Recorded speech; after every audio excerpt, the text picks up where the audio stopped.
Dheeraj Murthy is a senior lecturer at Goldsmiths, University of London, and author of the 2013 book Twitter, Social Communication in the Twitter Age.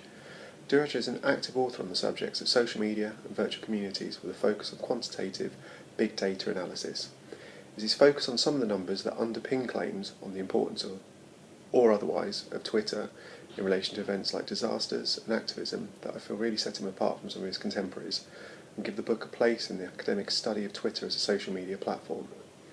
As Dheeraj and many others observe, birds of a feather stick together on Twitter, be it their shared experiences of disease, their activist interests, the local or global coverage of a major news event or disaster.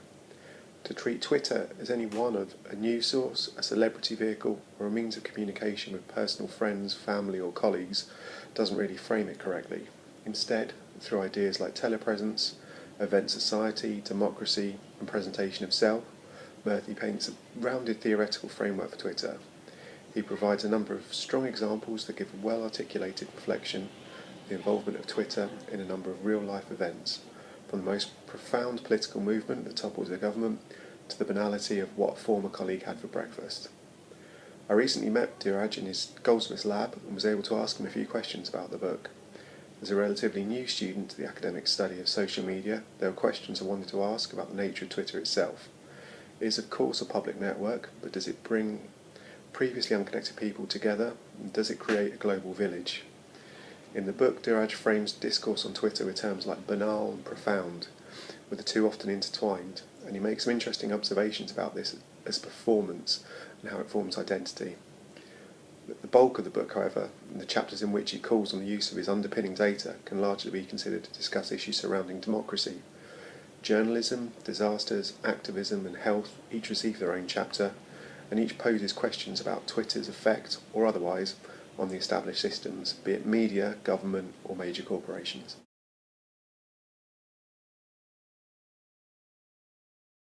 I think some of those distinctions I was drawing out to try to tease out some of the specificities, because people sometimes group all these platforms together. Yeah. And what I was trying to take a look at is not only the length, which a lot of times people look at Twitter and they say, okay, you've got a particular length and you become constrained by that. But rather to draw out some of the complexities in that, and obviously even since writing the book things have even moved forward, Yeah. and the whole thing of intermeshing platforms has become even more, I don't want to say endemic, but if you think of something like Facebook logins, right, there's the whole idea that you're trying to get domination by particular networks, and that's also going to blur some of these boundaries. So that's kind of like a working start in a way of distinguishing some aspects of social networks and social media, but in a lot of senses there's a tremendous amount of blurring. I wouldn't deny that.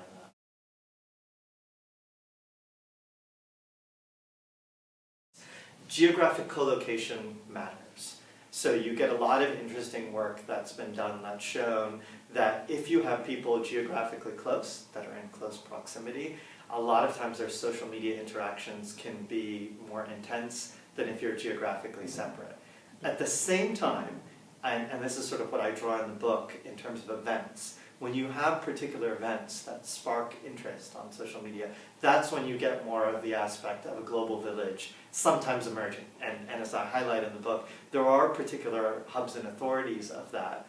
It's not like everyone becomes involved in this global village, and I sort of tease out the possibilities that it can be quite difficult for random people to start interacting from far-flung corners of the globe. But say you have certain things in common, such as if you're a sociologist, or if you work for an oil company, and you want to look for people in that industry, it can be more of a global village. But often what happens outside of these events, and you could see this, for example, with the Malaysian airliner, going down, there is a lot of global talk, and there's bridging across boundaries. But if you're just talking about the things that you're doing and your daily activities, a lot of times they do tend to be, interestingly, quite geographically anchored. So it's that dualism that exists on Twitter all the time. I mean, part of what I spell out in the book is you have the banal and profound at the same time. You also have the geographically close and the geographically distant. You have people tweeting, saying, I've got an hour free right now. Anyone want to meet up for a coffee? Yeah. I'm in central London, right? And you have people tweet back. That's obviously not going to work with someone in Finland and someone in London. So it's part and parcel of social media itself.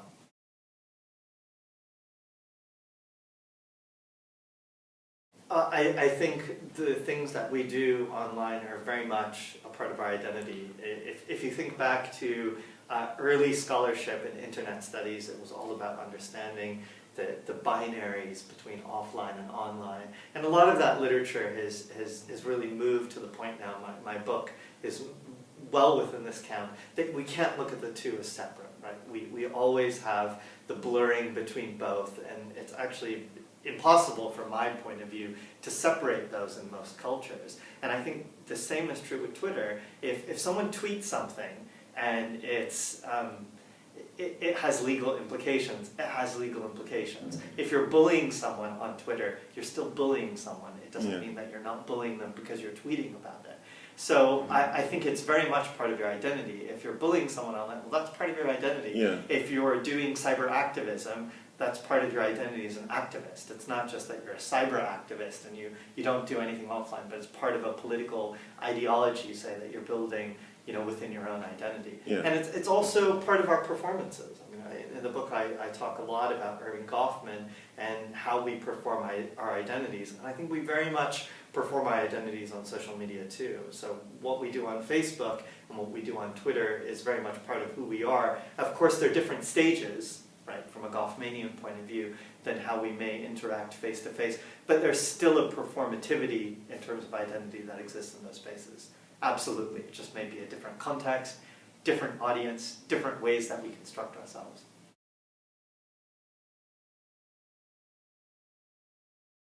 I think it's very reductive and it would be very easy to say that, and I mean it has democratic aspects. I think that's the key thing. And in the book I refer to Turner's demotic turn, right? It kind of sounds like demonic, but demonic isn't democratic. And I'm intrigued by Turner's work, and other people have cross-applied his work to data into social media.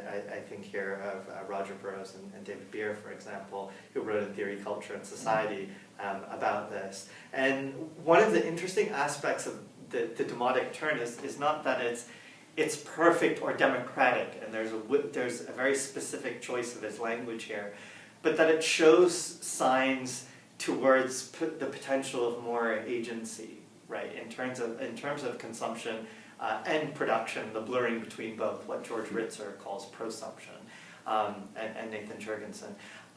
What I find interesting from that is there's the possibilities of particular combinations of things for potentially democratic activities or events, right? And I'm very cagey about this because that's exactly what it is. There's a confluence of factors that maybe appear and coalesce as something more democratic at times, right? It could be, for example, that a vulnerable, marginalized group needs to get their voice across, and social media presents those factors for them to have more agency and more of a democratic engagement, with government. I'm thinking here grassroots activism in the context of health, which I look at in the book as well. Health activism, where groups of patients can get together, organize, form a community that otherwise would be really diffuse, and then they can lobby their national health authorities, local health authorities, drug companies, etc., to get changes or get access to clinical trials, etc. That isn't inherently democratic per se, but it's part of democratic processes.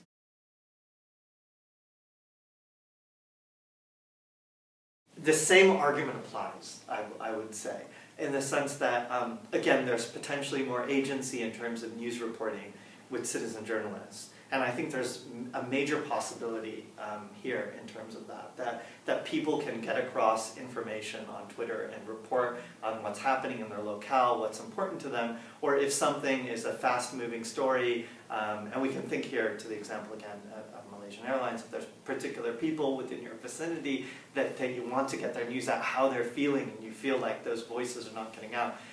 Twitter and other social media can be quite powerful, but at the same time, sometimes it can be a feeling of democracy or a feeling of agency, whereas really it's traditional news journalism that tends to have the greater influence. And something I argue in the book is the times when those voices get across to an international stage are an exception rather than the rule. And oftentimes it's the meeting of traditional media and new social media coming together, right? It's the examples where people have tweeted something and then a newspaper or a TV station, etc., has picked that up, plucked it from the ether or the blur of tweets, and then highlighted it, and then it goes big. And I think we can't forget that the kind of marriage between the two forms of media. Social media has not killed traditional media. Really, they've found new ways of sort of doing media work, if that makes sense. So again, I'm very cagey about that democratic thing. I think there's potentialities here for voices to get out that wouldn't have got heard, but sometimes it has to fit into, let's say, traditional media structures in a way.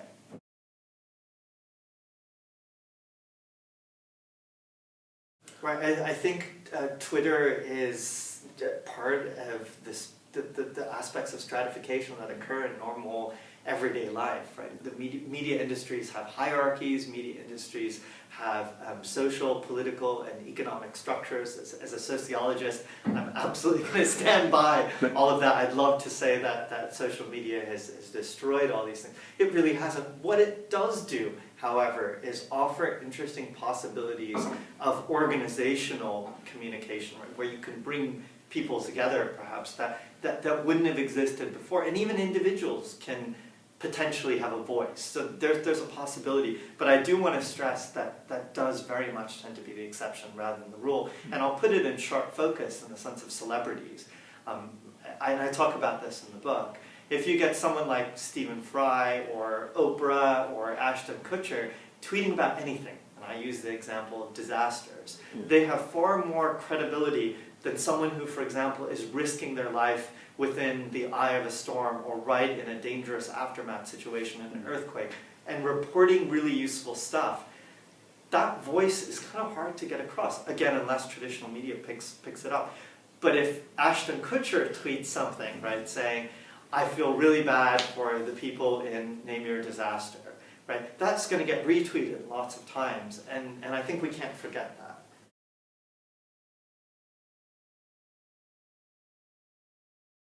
Yeah, absolutely. And if we look historically over time, what was considered an event has evolved so significantly. Obviously, what was considered a local event before hasn't, what has changed in various ways, but it's remained more constant. But what's kind of turned into a big event is shaped in very different ways, whereas before it was kind of shaped by a journalist or news organizations in general, kind of picking something and saying, you know, this is important, or, you know, came from politicians, etc.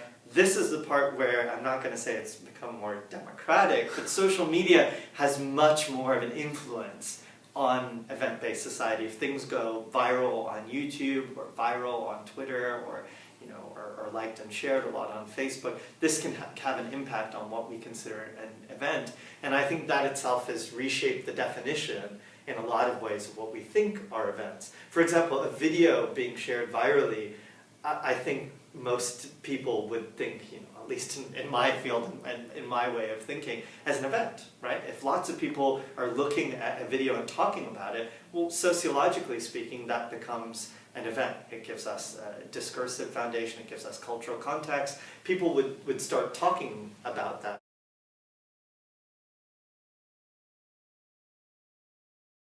So on the one hand, anyone can publish anything on social media, and that's a great power of social media. But on the other hand, validating what's true is pretty hard. In fact, when journalists want to take stuff from social media and validate it, depending on what paper you're at or what TV station or media company you're at, there's different social media validation procedures. Not all of those are easy in a lot of ways, and we as end consumers don't do that. And it's kind of cross-cutted by our social capital and cultural capital in terms of how we can interpret that. So different people are more susceptible to hoaxes. Some people, if they see something and it's retweeted a lot that says Will Smith is dead, for example, will believe it. Other people go through and check, you know what, I don't necessarily believe that. I'm going to Google it, I'm going to look for a story from CNN, from the BBC, whatever. So there's an interesting sort of thing of trying to find out what we think is actually valid in terms of information flow. So I think from the citizen journalist point of view, that also holds true. It's not just that you have to actually have the influence and authority for your tweet to circulate, or for your TwitPic to circulate, or for whatever you're reporting on to circulate. But people have to actually, believe that too, because these hoaxes also create a little bit of skepticism as well. So I think there's a sort of tension there. I think people are more and more thinking, okay, should we believe that? And again, that's partially based on our socioeconomic characteristics, on how much of a filter we have.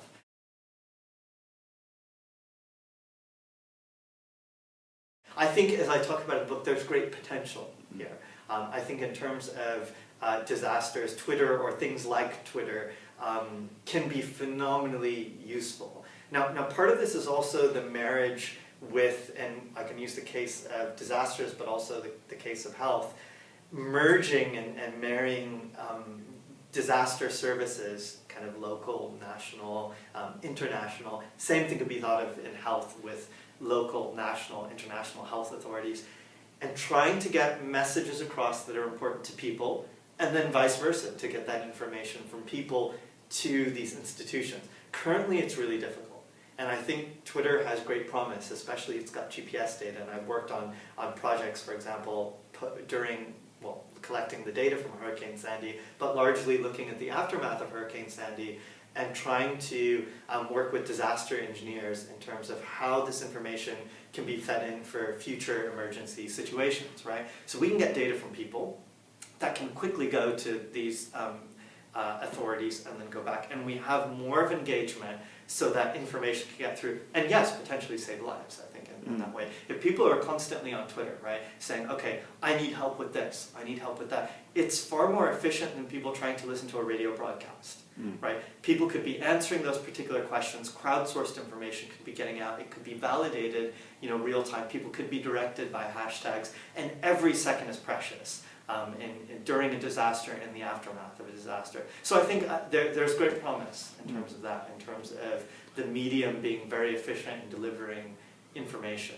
And I think a lot of governments are really looking at that and trying to figure out how they can leverage that, both again in terms of disasters and health.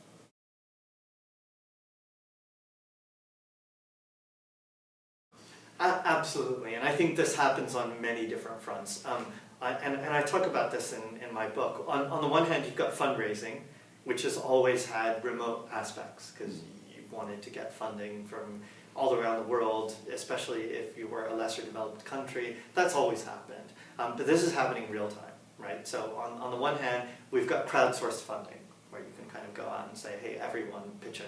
You've also got people, in a way, expressing their sympathy with people who are, in the disaster. So there's a crowdsourced sort of, sympathy or outpouring, which does matter to people in disaster situations. People want to feel that empathy. Kind of social psychological studies that have been done show that as well. So there's a benefit there. There's also been crowdsourced, as you refer to, disaster relief, where they're trying to tap into doctors, emergency workers, and some of this has been quite effective in being able to target volunteers who wouldn't have come out for calls for them, and they kind of have been really watching the things progress on social media and have become invested through that, actually seeing, in some cases, the citizen journalism, seeing that firsthand, really becoming invested and saying, you know what, we're a doctor, we're going to get involved. So in a way, what social media may give them is more access to first-hand accounts. This is not always the case, because sometimes this has to,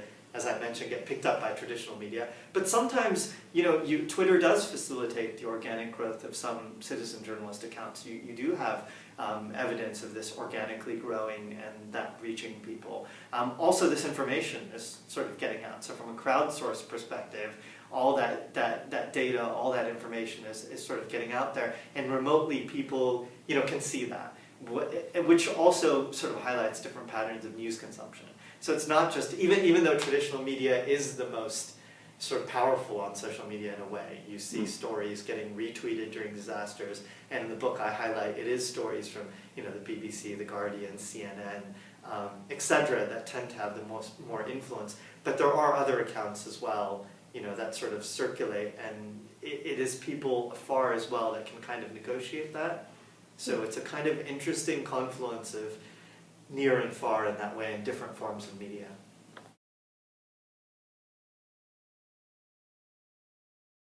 I don't think there's a blanket answer to that, would be my answer. And that's something I argue in the book, that we really have to think of the power of Twitter in terms of a value not just for activism, but a power for social change as being case by case.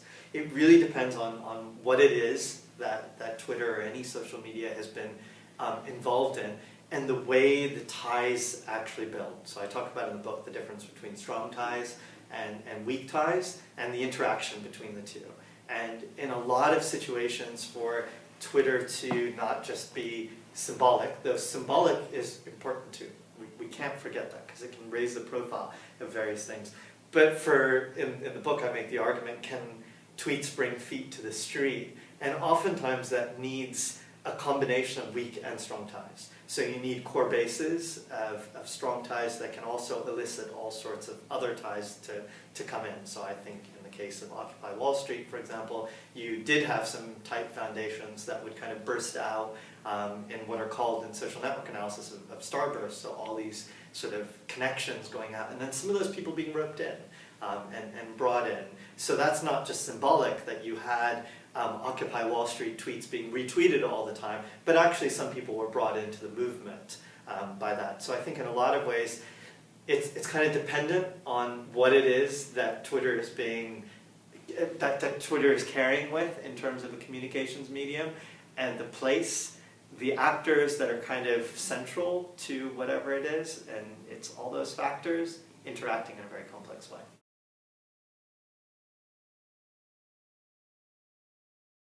One of the things I've been trying to highlight is Twitter's not the same everywhere. It's not the same to all people. It's not the same in all contexts. Again, very sociologically, it's embedded within our society and embedded within particular sociocultural contexts. So if Twitter's become ubiquitous in a society, if we think about something that's happening in our lives and we think to tweet about it, if it becomes instinctual, and I use this in the health context, if you're diagnosed with cancer and one of the first things you do is tweet about it, that's very different to societies where the first thing you think about is I have to run home and tell my partner, or I have to call them, or I have to text message them, or whatever it is. The fact that Twitter becomes ubiquitous and people become comfortable with that public and private blurring changes things phenomenally, and I think that changes the ways in which we interact with Twitter. It changes citizen journalism in those contexts, it changes activism, it changes Twitter's relationship with health, it changes Twitter's relationship with disasters too, because if Twitter isn't ubiquitous, all my arguments about Twitter potentially, saving lives or getting information quicker doesn't hold true. So that ubiquity or pervasiveness is huge, as well as the ways in which we're comfortable using Twitter. I wanted to summarise my thoughts on the book and Jerry's answers to my questions, but he articulated them perfectly himself when he spoke about Twitter giving the potential or the agency for change and for democracy. For examples of democracy, say in journalism or activism, but as he himself mentions, these tend to be the exception, not the rule. In the West, Twitter's ubiquitous. It's no longer the new kid on the block. It's almost mundane, yet it can facilitate a meaningful interaction with a complete stranger thousands of miles away, if there's, say, a shared interest or obscure illness. But again, this sort of interaction doesn't necessarily prove Twitter has helped realise a global village, as there continue to be barriers to engagement with the medium, and just because you can tweet someone thousands of miles away, it doesn't mean you will. Examples of democracy and reaching out to unknown global audiences are the exception, not the rule. If people still rely on established broadcast media, and they interact largely with people who they already knew outside of the medium, then we should be cautious in drawing too many big conclusions about Twitter's ability to enact change. It's in this unbiased, balanced opinion that I most enjoyed George's book and my meeting with him. I'd like to thank George for allowing me to interview him, and I look forward to reading his next work.